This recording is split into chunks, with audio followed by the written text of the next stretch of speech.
Hey guys, Steve Ellis from Top Guns out of Terre Haute, Indiana. For those of you that haven't already heard, we did have a negligent discharge here on the range today. I wanted to give everybody a little bit of an update as to not only what happened, but the condition of the individual and what actually transpired to cause that. So basically, we had a gentleman that came in. He hadn't even started shooting yet. He was just getting ready to shoot, had his firearm setting on the counter, and then decided he wanted to go ahead and holster his firearm. When he went to do that, he holstered the firearm, and the firearm, the particular holster that he was using, wasn't this type of holster exactly, but similar. It was a leather holster that had a leather flap on it.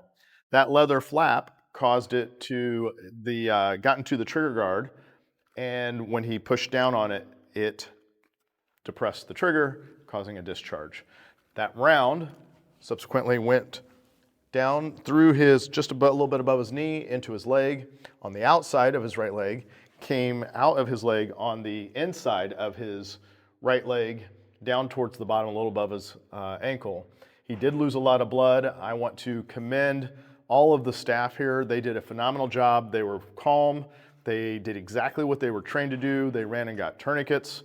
They got him out, laid him flat, got the tourniquets applied, stopped the bleeding, and then first responders showed up not too long after that, and got him transported to the hospital. So thank God, it appears that he is going to be all right. He is in stable condition at the hospital right now, and there's no question in my mind that the actions that were taken by some of the staff members here, without a doubt, saved a life today. So we're grateful to those guys for stepping up and doing what they had been trained to do.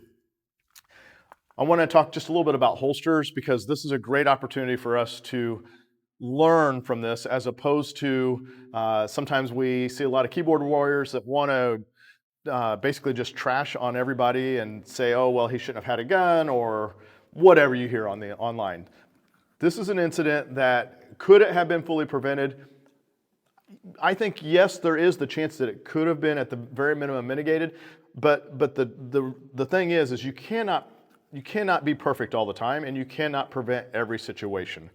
And so in this particular case, I personally don't like holsters that have a leather flap of this nature for that exact reason.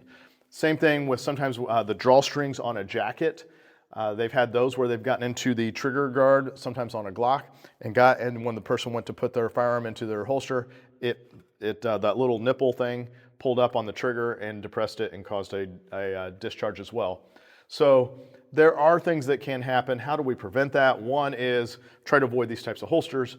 Two, even if you don't have that holster, something from your jacket, or maybe even the end of a shirt could have gotten stuck in there and depressed it. So it's good, especially if we're not in a stressful situation, go ahead and look at your holster and reholster when you're reholstering. The other thing that I always recommend doing is, and this is not something that I've ever really been taught in any class that I've taken, but I do it anyway, just for my own purposes, and I encourage everybody to do it. And that is, when I holster my firearm, if I'm standing here and I holster and it discharges, where's it going? It's going into my leg. Do you have a full video of my leg right now? All right, it goes into my leg. But if I go and I just take this and put my leg in and lean out just a little bit and I holster, now if I discharge, it's going to miss my body. I do the same thing if I'm on an inside the waistband. So if I'm here, instead of holstering like this, I'll go ahead and put my leg in and holster like this, so that if I discharge, hopefully I'm going to miss my body. So that's just some food for thought. That's not the most tactical or cool way to do it, but as we know, keeping a firearm pointed in a safe direction at all times, which means trying not to cross our own body, is one of the 4 basic rules of safety. So let's try to follow those as much as we can. Hopefully this helps out as to an explanation as to what took place. If you have questions, don't hesitate to post down below. I'll try to get you some answers. Take care.